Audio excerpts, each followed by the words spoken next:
So you've probably heard of the Elgato Stream Deck by now. Or not, I don't know you. I mean, wait. What are you doing in my house? Get out. Go. Why aren't you gone? Go. Whew, I hope they're gone. Just glad they can't see or hear me. I mean, that would be embarrassing.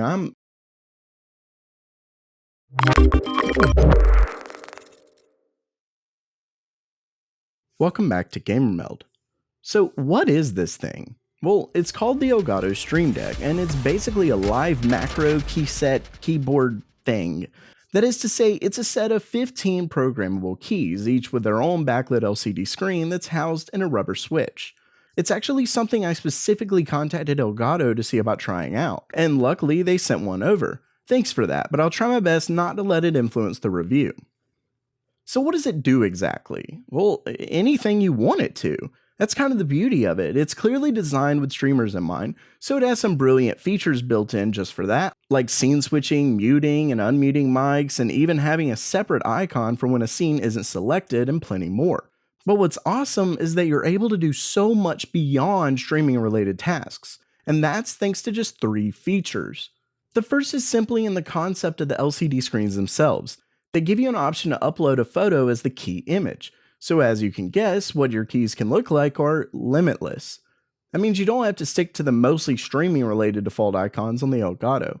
They also have a pretty nice creator to easily make custom keys, though I wish they'd add some more obvious icons that users might use.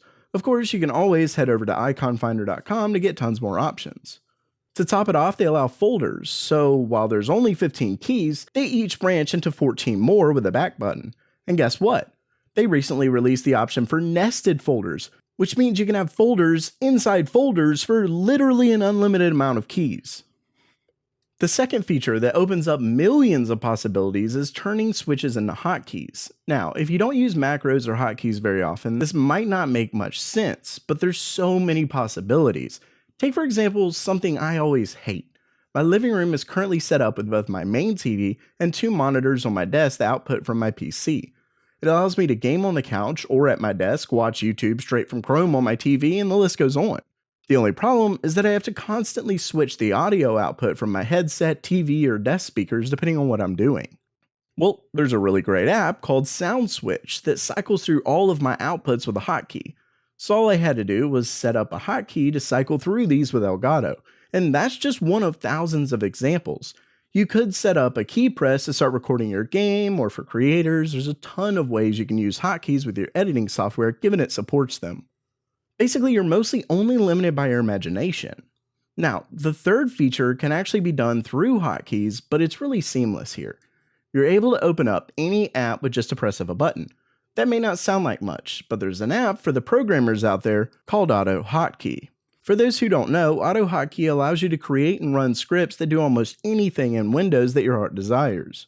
You can set up a script and set the Stream Deck to open it, which runs the script and causes it to do whatever you programmed it to.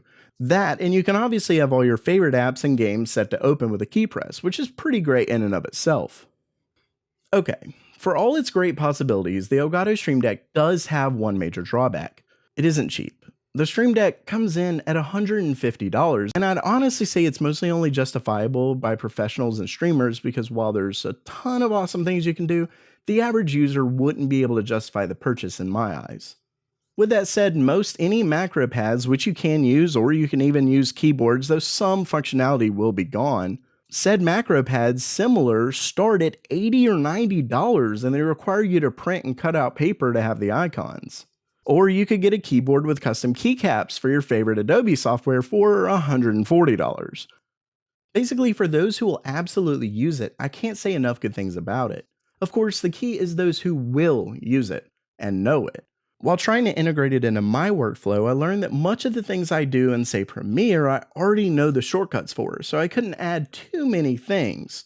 And scripting is required for the others I wanted, but I haven't really had the time for it. Luckily, I'll have the features I do use it for and for streaming, which I plan to do more of. In the end, understand that if you have the time and need, it can be an incredible tool.